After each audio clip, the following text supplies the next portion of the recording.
Right, your guys' left, we have two of our hyacinth macaws, and that is one of the largest species of macaw found anywhere in the world. And then I believe up in the tree above me we have one of our scarlet macaws, and I believe that's probably going to be Ruby. Taking one last plate for you guys. So scarlet macaws are really cool because they actually have one of the longest tails in proportion to their body size. And a tail is very important for a bird when it's flying. So how many of you guys know how the rudder on a ship works? All right, a couple hands out there. So all that does is they can turn that left or right, and that just helps to steer the ship. And a bird's tail works the same way. So if they want to turn, all they have to do is twist those tail feathers in one direction, and then they can twist it the other way to turn the other direction. And then it can also help them to speed up or slow down. If they want to speed up, what they'll do is they'll tuck all of their tail feathers together and make it as small as possible. And that way they have the least amount of wind resistance on that tail. And if they want to slow down, they'll fan that tail out as wide as it'll go, and then they will actually pull their feet up into what's called a stall, and you'll usually see that when they are landing. Now, parrots are social birds, and they will often live in large family groups. So you guys saw we had two pairs of macaws out here, and they are actually going to pair up in the wild as well with one other bird, but that has a couple of advantages for them.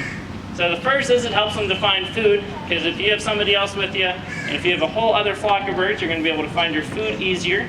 And it also helps to provide protection, because you have that many eyes looking out for any predators. And if they would happen to see a predator, what they'll do is that bird will make a really loud scream, which is called an alarm call, and that will alert all of them that there's something dangerous in the area, and then they will all take off together.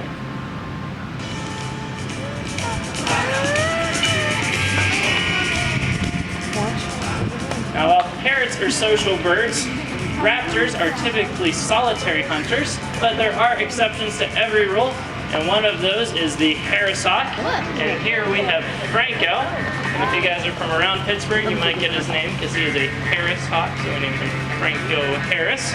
Cool. So a little Pittsburgh sports alert for you guys. But they will hunt in packs, and they're actually nicknamed the wolves of the sky because of that. So since they are smaller species of hawk, on their own they're only going to be able to take down smaller types of prey, but by working together they can take down larger items. Now each member of the group is going to have a specific role. There's typically going to be a flusher, a chaser, a turner, and a killer. Now working together in a group like that, they've actually been known to take down things as large as jackrabbits.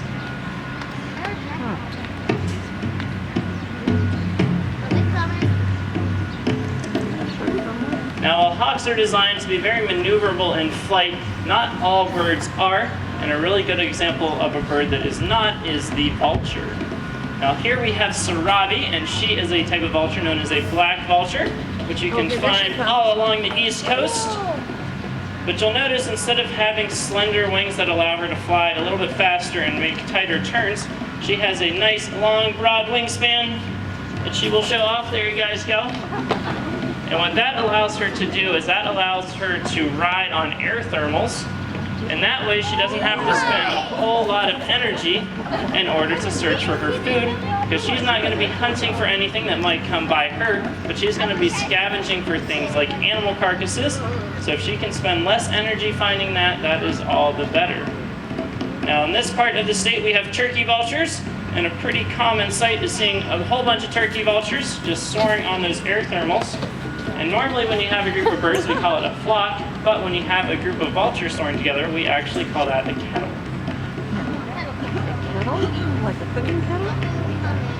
Now, vultures aren't the only scavengers in the bird world. We have another one right here in our own backyards, and that is the American crow. Now, crows will eat pretty much anything from bugs and berries to animal carcasses even. Now, they're also really smart, and they are so smart that then when they find food, they'll actually hide extra food for later by burying it in the ground or hiding it in a tree cavity, in a behavior known as caching. Now here at the aviary, we trained our crow to cache things like recyclable items to show that off for you guys. So that is all fun and well, but we decided it would be even more fun if we had one of our audience members race our crow in the Great Recycling Challenge. So do I have any volunteers out there? All right, how about you here in the tie-dye shirt? If you want to go ahead and come up and see me, I'm going to have you have a stand on that step stool right there for me. All right, so here are the rules of the game. So we have a couple items. we have these yogurt containers, and they are going to go in our bin with the blue bottom, which is our plastic bin. And then on our other side, we have our clear bin with our aluminum foil balls, and these represent our aluminum cans. So your job, you're just going to have to pick up your aluminum foil balls, put them in the clear container, and pick up these yogurt cups and put them in the blue one. Sound good? All right, you ready to meet your challenger? Excellent. Now, joining us today, we have Minnie, our American crow, weighing in an astounding 300 grams. She is a very hefty bird, weighing less than a pound. And she's going to come on out here and get set up. Now, do you know how many beaks a bird has? Just one, exactly. So to make this completely fair, I'm going to have you only use one hand. So you're going to pick a hand, put the other one behind your back. Excellent job. So you are ready, Minnie. Are you ready? Minnie, you're cheating. All right, go ahead and get started. She got a head start, but I think we can still beat her. We are doing excellent, Minnie, starting on those yogurt cups. And that is all we have left, too. Oh, she knocked one off, which gives her a little bit of advantage. And we win. Excellent job. We came in just a feather ahead of our crow. And here is a button for helping us out. If we can get a big round of applause for our volunteer out here. Nicely done to both of our competitors. Now that is a really fun behavior, but it does show off recycling, which is something really important that we all can do. So just by chipping in a little bit at home, that all combines to make a big effect for these birds and also for their environments.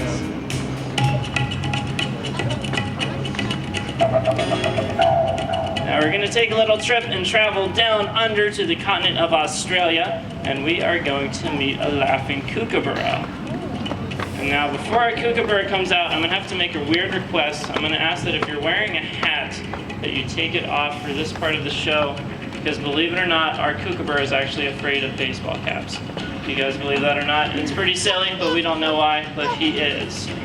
Now, does anybody know why the laughing kookaburra got its name? All right, how about right down here? It makes sounds that sound like they sound like laughing. Exactly. So it is after their call, which sounds exactly like human laughter. So this is Nigel, and he's going to show off that call for you guys.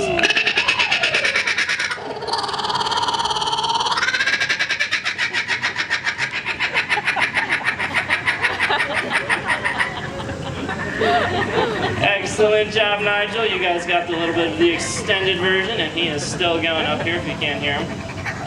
Now they did get their name from that call, and in Australia they're actually referred to as the Bushman's alarm clock because they'll make that call first thing in the morning, and it's never just one kookaburra that makes it, it's always the whole flock.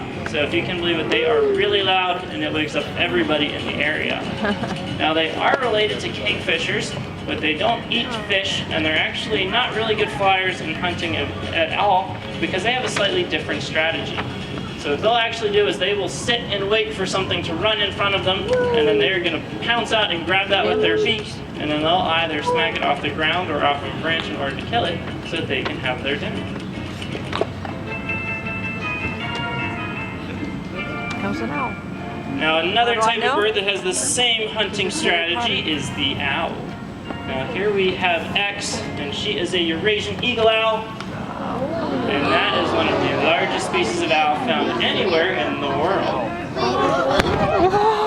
So owls are sit-and-wait predators as well, so they're going to sit at the top of a tree, and they're going to Look at her, she turned her head around. Run below them, and they will just keep an eye and ear out for that. And then they're going to swoop down from that treetop.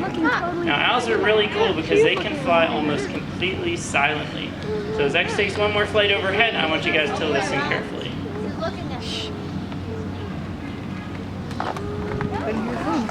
Excellent job. So I bet you guys that you flew right over didn't even hear a thing, did you guys? And that is because owls actually have specialized feathers that have fringed tips on their edges, so that while they're flying, that tip helps to muffle the sound of the air, allowing them to sneak up on their prey.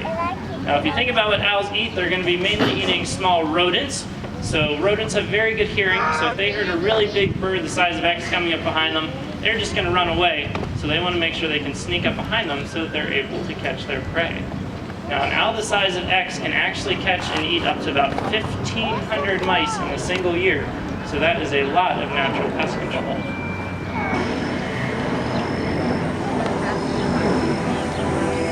Now while X is a pretty majestic flyer, one of the most majestic type of birds is the eagle.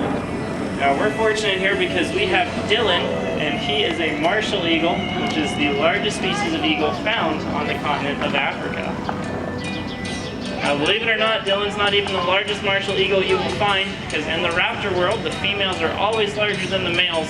So a female is going to be about 1/3 to 2/3 larger than Dylan is. As you can imagine, a bird his size needs to eat some pretty big things, and they are very good hunters, and they've actually been known to take down things about the size of a small antelope. So for their size, they are really good hunters. Now, when we think of Africa, we typically think of things like lions and cheetahs and painted dogs, and those animals are endangered, but these birds are also facing similar pressures, and it would be a shame if we ended up losing them because of things like habitat loss, poaching, and poisoning. We have really good conservation stories here in the U.S. and throughout the world, so even though they might be endangered, there are still things we can do to help them out. Just by coming to a place like the National Aviary and helping to support our conservation causes, or supporting other conservation organizations on your own, and also doing small things like saving water and recycling at home, we all can make a big difference to help these birds and their environment. Thank you guys for coming out to see our presentation of taking flight this afternoon, and I want you guys to enjoy the rest of your day here.